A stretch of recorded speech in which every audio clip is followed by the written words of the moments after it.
Mr. Speaker, thank you so much for joining us today on Leaders Talk. You're currently now in China leading a parliamentary delegation. And apart from Beijing, you also traveled to Shanghai and Shanxi. How are you enjoying the trip, given this is the first time here? And what are the major takeaways so far? We indeed have been here for 6 days, and our delegation has been to the three centers that you were spoken of in Shanghai, Shanxi, and finally here in the capital. In the process, we've looked at certain areas of developments in the sectors which they occur, and hopefully learn or take something away and reinforce with our belief that our bilateral assistance between the two countries will help us in realizing those development needs in those areas which we have identified. During his visit to China, Filimone Jitoko, Speaker of Fiji's parliament, went to Shanghai, Shanxi, and Beijing to observe China's innovation explorations in democratic rule of law, rural revitalization, and cultural heritage preservation. In Shanghai, he visited a grassroots legislative liaison center to gain an in-depth understanding of the practice of whole process people's democracy. In Shanxi, he went to a village called Mazui to learn about its transformation from a destitute village to a tourist village. He also saw the iconic terracotta warriors and experienced the craft of making biang-biang noodles, Shanxi's intangible cultural heritage. In Beijing, he went to the Museum of the Communist Party of China to study the party's journey in leading the Chinese people toward national rejuvenation. At the Palace Museum, he got an insight into the profound and rich Chinese culture. So speaking of the development here in the country, this time you also traveled to a local village in Xi'an. And actually last August, when Prime Minister Rabuka had this exclusive interview with us, he said that throughout the trip, he was taking so many notes, and among all the inspiring factors, poverty alleviation really stood out to him. And this time, given this visit to a local village in Xi'an, I want to show you some photo because this might be the photo or how it looks now, very renovated and very well developed. But maybe you have not much idea about this is how it looks decades ago, when it was still in poverty. Is there any specific insights or experiences in terms of poverty alleviation that you found very inspiring? I do believe that our Prime Minister, in his visit, had emphasized the poverty alleviation as one of the foremost primary goals of our country.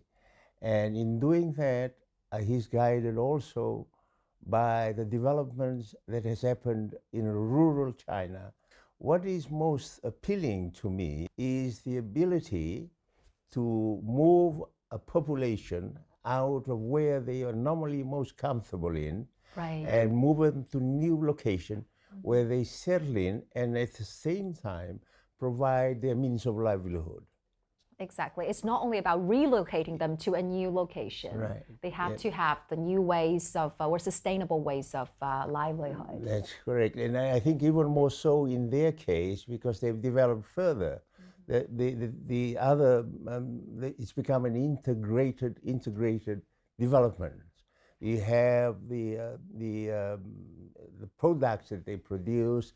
You have some units for people who travel to as tourists, eco-tourists, if you like, who come and be able to see and to come and see the village and the type of new living that they have. In our case, because with the coastal areas being eroded and eating into the villages, we have to find places where our villages are to be relocated. But the second part of the equation is finding the alternative means of their survival in the new location. And that's where our visit to the village in Zhanji was most productive in that way. Right. It's actually more about a comprehensive transformation from all domains, right? Correct. And I heard that before coming to China, one of the cities that you most look forward to is Xi'an, because you love the Chinese history and you've read some books about that. So going there and really be there, seeing the terracotta warriors, and even experience a little bit of noodles, the bang bang noodle. I saw you hand put it. So how was it like? Do you enjoy it there? Very much. I'm pretty certain my colleagues and the party, our delegation, thoroughly enjoyed our visit to the terracotta warriors. Although I dragged my feet somewhat so I can stay a bit longer. We heard that. And a bit late for our other schedule. We were rushing to. I have read so much in history of China to know what terracotta warrior means in the total picture of the history of this country. To be able to be there and to see for myself what I've always read in books is something else. I read history generally, but I was particularly interested in the Chinese, the rise of the Chinese civilization, quite apart from the other civilization of the world. During your visit today at the Forbidden City, you showed great passion in the idea of harmony. That's correct. Is this the kind of value that why you love the Chinese culture and the Chinese history? What do you feel the most fascinated about this culture? Yes, it is the overall or the totality of a human person, right? You take it quite correct. The harmony, the concept of harmony, be in harmony not only with the people but with the nature. Those are the attractiveness of the together or the totalness of the Chinese philosophy. For me, understanding that helps me live and enjoy life a bit fuller than before. What might be the second and the third stop? The second, I think, will come to the museums here in Beijing. and all that are laid out in the memories in the halls that we have gone to see yesterday. The struggle of the people. You mentioned the museum is the Museum of the Communist Party of China that you visited yesterday.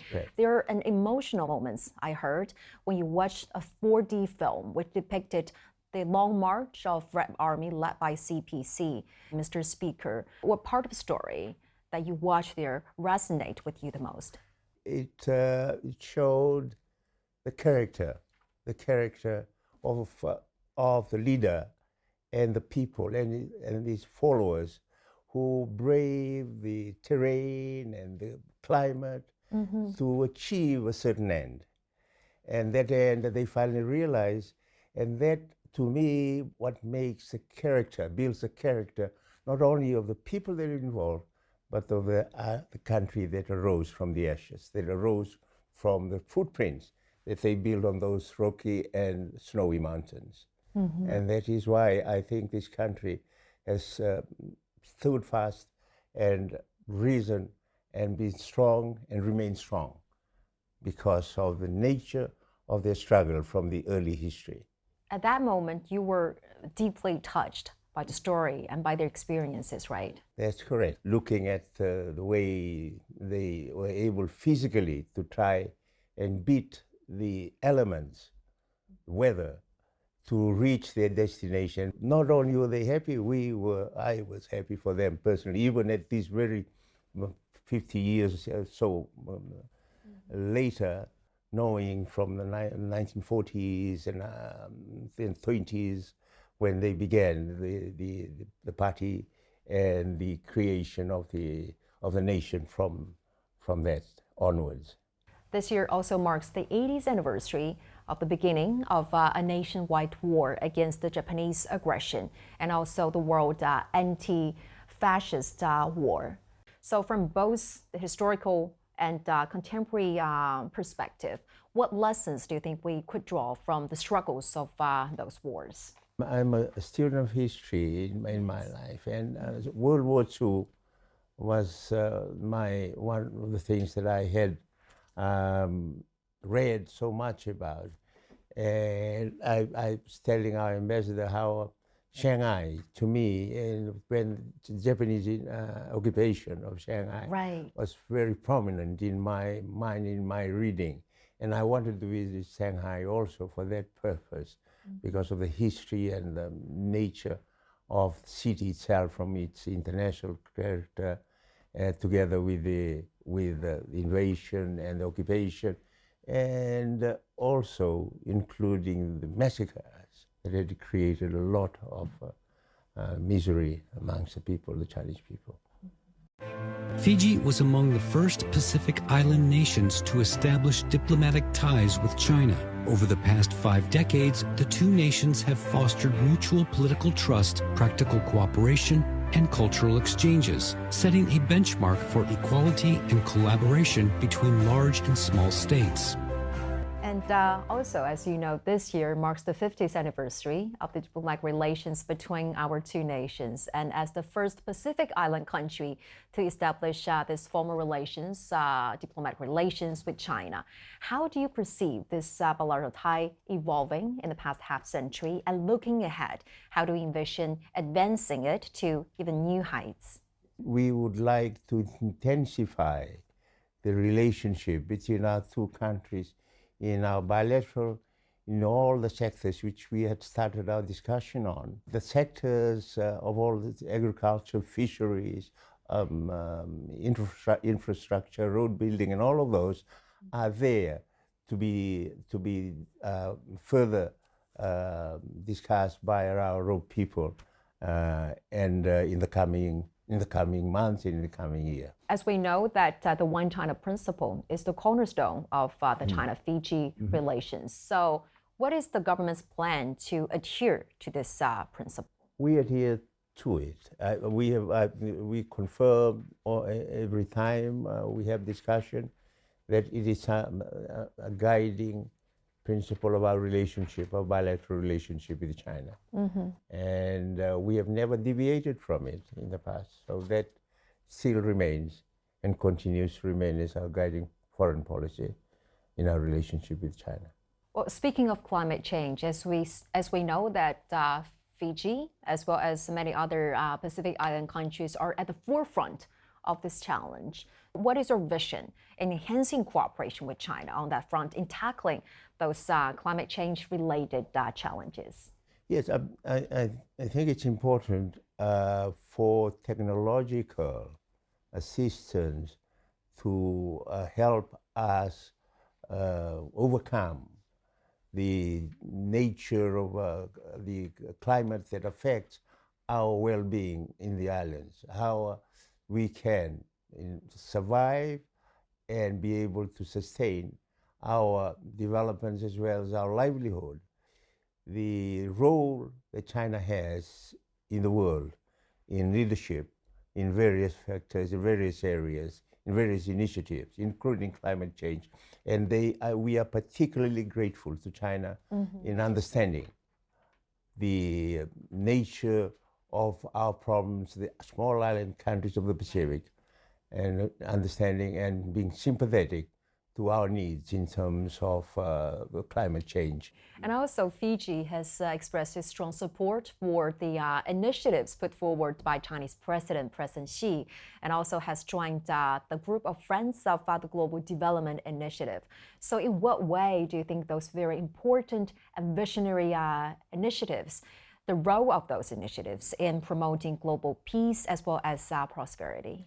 We recognize the initiatives and the leadership role that China plays in all those areas. We look to China as leaders in this area for guidance and also for support for the future, not only of Fiji, but of the planet. And this year also marks the 170th anniversary of the arrival of Chinese in Fiji, underscoring the importance of cultural and people-to-people exchanges. And recently, a Chinese animated movie, 哪吒2, has been released in Fiji. And this is now, we would say, a global phenomenon. We heard it was a massive hit in Fiji, and some local cinemas, they had to add extra screenings due to its overwhelming popularity. So how do you see this the importance of cultural exchanges like this in enhancing the mutual understanding between the people? Well, it's important because I think it just brings us closer. We have a big Chinese population in any case in Fiji, as you correctly said. 170 years ago was the first family that arrived on our shores.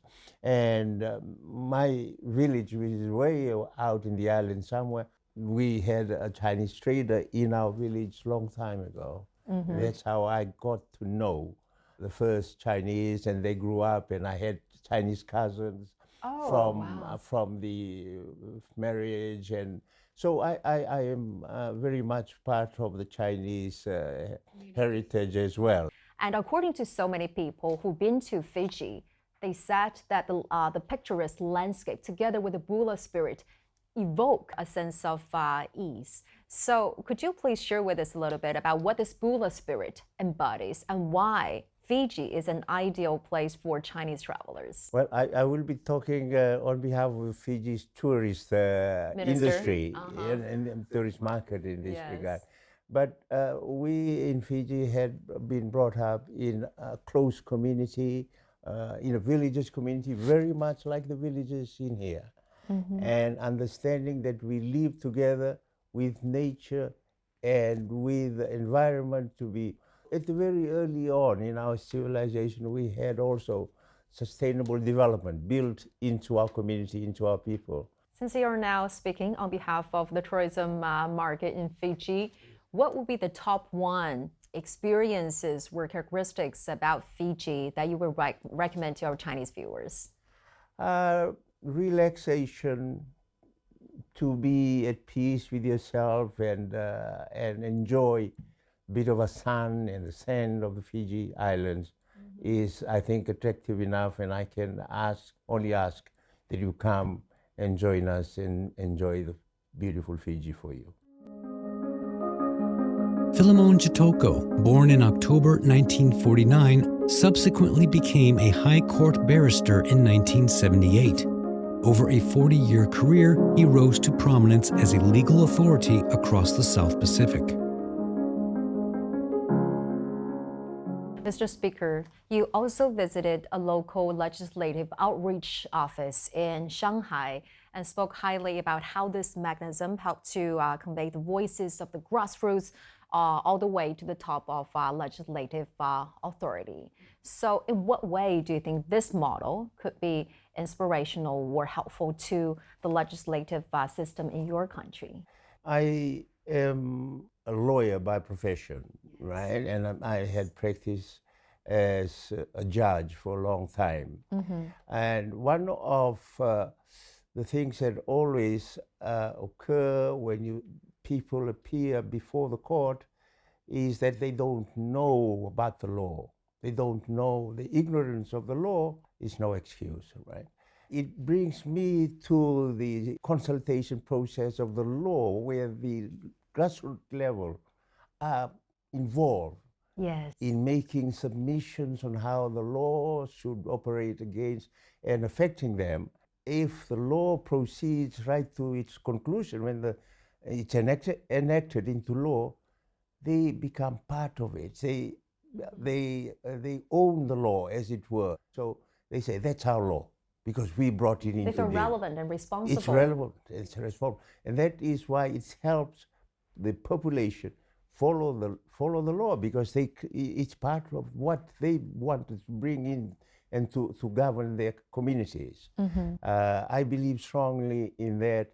And what I was pointing out in our case, where the laws go down to the village level, its decision is made at a certain level. It does not go to consultation process, as it happens in the example which you were referring to in Shanghai. And that is why the process of consultation of the people at grassroots is so important. And I think what the other important element is that in these communities, they are not only Chinese, they are also people who are non-Chinese. And they also make submissions. So it's not only that it's only the laws that have been created are made from the locals, but also their own visitors who become residents and are there.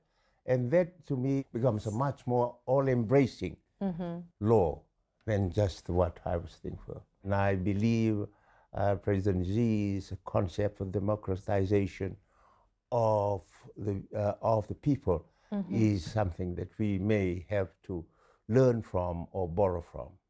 So how has your understanding of the whole process, people's democracy, evolved as a result of your trip?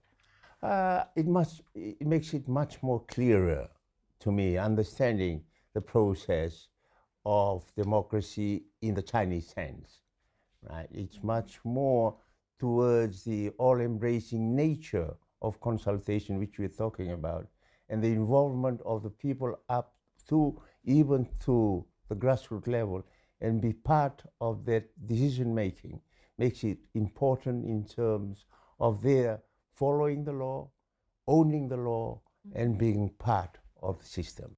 You were born and raised in an island called Cabra, and yes, you have emphasized the importance of education throughout your life. And I quote here, you've said, education is the doorway to so many things for us.